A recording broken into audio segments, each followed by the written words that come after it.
Assalamualaikum warahmatullahi wabarakatuh. Halo teman-teman semua. Di sini saya akan mencoba menjelaskan siapa sih sosok Ibnu Al-Nafis ini, yang dikenal sebagai bapak fisiologi dalam bidang kedokteran, yang dikenal juga sebagai tokoh dalam sains Islam. Nah, mungkin teman-teman di sini pasti ada yang sudah tahu ataupun sama sekali belum mengenalnya.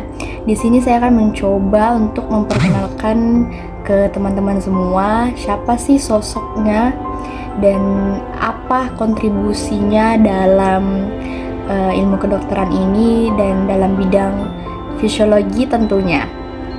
Jadi teman-teman bisa simak video penjelasan saya. Seperti apa sih kontribusinya? Sebelum lebih jauh, perkenalkan saya Reski Putri Ramadhani dari Prodi AFI, Akidah dan Filsafat Islam, dengan akhiran NIM 041. Selanjutnya saya akan menjelaskan mengapa Ibnu Al-Nafis itu penting. Dan mungkin teman-teman juga belum cukup mengenal gitu ya. Siapa sih sosok Ibnu Al-Nafis ini? Nah, Ibnu Al-Nafis ini adalah seorang ilmuwan, teman-teman. Ilmuwan muslim yang terkemuka, yang merevolusi pemahaman anatomi dan fisiologi. Nah, dia dikenal sebagai dokter tentunya, dan ahli anatomi, fisiologi, dan fikih di Damaskus. Penemuan sirkulasinya juga ini, sirkulasi paru-parunya olehnya mengoreksi teori Galen. Jadi Ibnu Al-Nafis ini mengoreksi teori daripada Galen, sebuah pencapaian baru diakui Barat 3 abad kemudian melalui William Harvey. Nah, kemudian tidak hanya pada kontribusinya terhadap kedokteran, tapi juga sebagai representasi yang menunjukkan bagaimana ilmuwan muslim abad ke-13 mengembangkan metodologi ilmiah canggih melalui otopsi. Kemudian kajian ini penting untuk memahami fondasi sains modern dan dari peradaban Islam. Ya teman-teman selanjutnya. Nah, di sini siapa sih Ibnu Al-Nafis itu? Jadi secara singkatnya, pada 1213 Masehi, Ibnu Al-Nafis ini lahir di Karasya dekat Damaskus, Suriah. Menunjukkan kecerdasan dan ketertarikan pada ilmu alam, khususnya kedokteran. Jadi Ibnu Al-Nafis ini dia cukup cerdas dan memiliki ketertarikan pada ilmu alam, khususnya kedokteran. Kemudian pendidikan formal di Madrasah Damaskus, ia mempelajari fikih, hadis, tafsir, filsafat, matematika, dan kedokteran. Nah, di tahun 1236 Masehi, ia pindah ke Kairo, Mesir, dan menjadi seorang dokter kepala di Rumah Sakit Al-Nasiri. Nah, jadi dia memiliki akses ke kasus medis kompleks dan kesempatan penelitian anatomi intensif, dan ia juga mengajar di berbagai madrasah, mencerminkan tradisi keilmuan Islam yang holistik.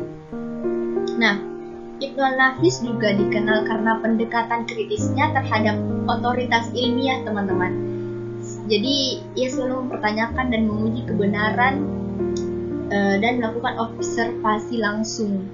Nah, kontribusi terbesarnya ini adalah penemuan terhadap sirkulasi paru-paru yang dijelaskan dalam Syarh Tashrih, ya, yang mungkin teman-teman bisa baca selengkapnya pada jurnal-jurnal yang teman-teman bisa dapatkan atau baca di jurnal-jurnal yang di internet juga banyak ya teman-teman. Selanjutnya, adapun karya penting daripada Ibnu Al-Nafis ini, yang itu Syarh Tashrih Al-Kanun fi Al-Fiqh.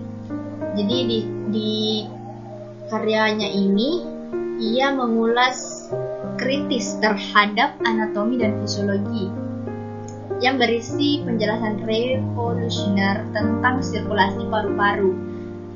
Bagaimana darah mengalir dari ventrikel kanan ke paru-paru, oksigenasi, lalu kembali ke ventrikel kiri, mendeskripsikan fungsi katup jantung dan hubungan kardiovaskular respirasi. Kemudian ada Al-Mujaz Al-Tiq. Nah, karya ensiklopedis yang membahas komprehensif fisiologi sistem tubuh. Jadi di sini yang membahas tentang fisiologi sistem tubuh manusia, seperti pencernaan, saraf, reproduksi, dan endokrin. Jadi memberikan penjelasan mendalam tentang metabolisme, pencernaan internal, dan homeostasis, keseimbangan alami. Nah, karya-karyanya ini menunjukkan kedalaman pemahaman Ibnu Al-Nafis tentang tubuh manusia. Jadi Ibnu Al-Nafis ini cukup memahami tentang tubuh manusia dan metodologi ilmiahnya yang menjadi fondasi bagi perkembangan kedokteran modern yang ada sekarang, teman-teman ya. Selanjutnya, kontribusi utama nih, kan tadi udah disinggung sedikit bahwa dia juga berkontribusi dalam sirkulasi paru-paru. Nah, penemuan sirkulasi paru-paru ini sirkulasi kecil yang merevolusi pemahaman tentang fungsi vital tubuh, teman-teman. Jadi melalui observasi empiris dan pembedahan, ia membuktikan bahwa darah dari ventrikel kanan tidak langsung bercampur dengan darah di ventrikel kiri melalui septum jantung seperti Klein-Galen. Jadi bisa dilihat pada gambar yang ada di sini ya teman-teman, atau lebih jelasnya kalian dapat men-searchingnya atau mencari tahunya lebih lanjut. Nah, sebaliknya darah mengalir melalui arteri pulmonalis ke paru-paru untuk pemurnian atau oksigenasi, lalu kembali ke ventrikel kiri melalui vena pulmonalis. Nah, penemuan ini mengoreksi kesalahan yang bertahan lebih dari 1000 tahun dan meletakkan dasar fisiologi kardiovaskular dan respirasi modern. Jadi gitu teman-teman. Selanjutnya, fisiologi, respirasi, dan metabolisme. Nah, mekanisme pertukaran gas. Jadi di sini Ibnu Al-Nafis mencoba menjelaskan interaksi udara yang dihirup di paru-paru dengan darah tentunya teman-teman. Ia juga menggambarkan bagaimana sih darah venosa yang kotor berubah menjadi darah arterial yang bersih. Melalui proses ini, mendekati pemahaman modern tentang oksigenasi darah. Kemudian ada produksi roh vital. Nah, di sini Ibnu Al-Nafis mengemukakan konsep produksi roh vital dalam darah yang mirip dengan pemahaman modern tentang metabolisme seluler. Ini menunjukkan wawasannya tentang bagaimana sih tubuh memanfaatkan elemen dari udara untuk fungsi vital itu sendiri, teman-teman ya. Kemudian fungsi jantung dan pembentukan darah. Di sini Ibnu Al-Nafis mendeskripsikan fungsi katup jantung. Nah, kemudian mekanisme kontraksi otot jantung dan proses pembentukan daripada organ itu sendiri, teman-temannya. Jadi pemahaman fisiologisnya tentang sistem kardiopulmonalis dan yang secara akurat gitu teman-temannya. Selanjutnya adapun metode penelitian fisiologinya, yakni ada 3 teman-teman. Yang pertama itu pendekatan eksperimental. Di sini Ibnu Al-Nafis merintis pendekatan yang eksperimental dalam fisiologi. Jadi ia melakukan observasi langsung, teman-temannya. Jadi dia tidak semata-mata untuk ini saja, tapi dia langsung observasi di tempat langsung ya. terus eksperimen terkontrol, dan analisis komparatif fungsi organ antara manusia dan hewan. Nah, pendekatan ini memungkinkannya menguji validitas teori yang ada. Jadi dengan pendekatan eksperimental tadi ini, dia bisa menguji validitas teori yang ada.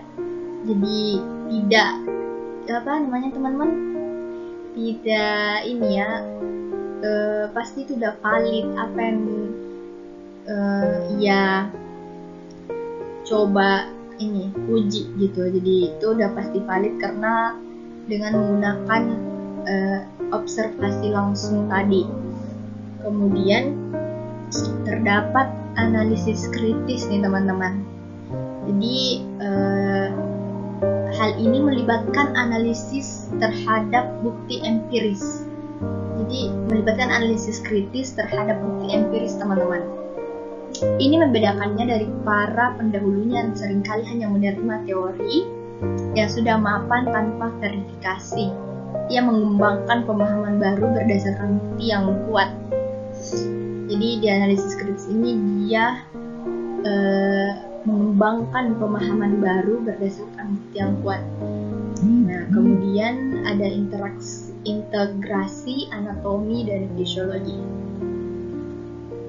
Di sini Ibnu Al-Nafis ia mengintegrasikan pengetahuan anatomi dengan fisiologi dan menunjukkan hubungan erat antara struktur organ dengan fungsinya. Nah, karya-karyanya tidak hanya mendeskripsikan struktur teman-teman, tapi juga menjelaskan mekanisme kerjanya secara detail ya. Jadi dia tidak akan menjelaskan secara setengah-setengah gitu ya bahasanya, tetapi secara mendetail. Nah, kontribusi metodologis ini menjadikan Ibnu Al-Nafis sebagai perintis fisiologi eksperimental modern yang pengaruhnya bisa hingga saat ini. Kemudian adapun kesimpulan daripada apa yang telah saya jelaskan teman-teman, jadi Ibnu Al-Nafis adalah tokoh sentral dalam sejarah fisiologi. Jadi penemuan sirkulasi paru-paru merevolusi pemahaman kardiovaskular dan respirasi, mengoreksi teori Galen yang bertahan lebih dari 1000 tahun teman-teman ya. Ini menunjukkan kecanggihan metodologi penelitiannya yang menggabungkan antara observasi empiris dengan analisis kritis teman-teman. Jadi kemudian kontribusinya membuktikan kemajuan luar biasa dalam tradisi keilmuan Islam pada abad ke-13 untuk memahami fungsi vital tubuh manusia. Nah, warisannya ini terus menginspirasi dan menjadi fondasi bagi perkembangan ilmu fisiologi modern. Nah, mungkin itu saya cukup menjelaskan teman-teman bahwa siapa sih sosok dan dikenal dengan Bapak Fisiologi ini ya teman-teman. Adapun kekurangan ataupun kelebihan daripada saya menjelaskan, mohon maaf teman-teman. Itu mungkin yang dapat saya sampaikan dari penjelasan saya. Semoga teman-teman dapat mengerti dengan penjelasan yang cukup sederhana ya. Terima kasih teman-teman.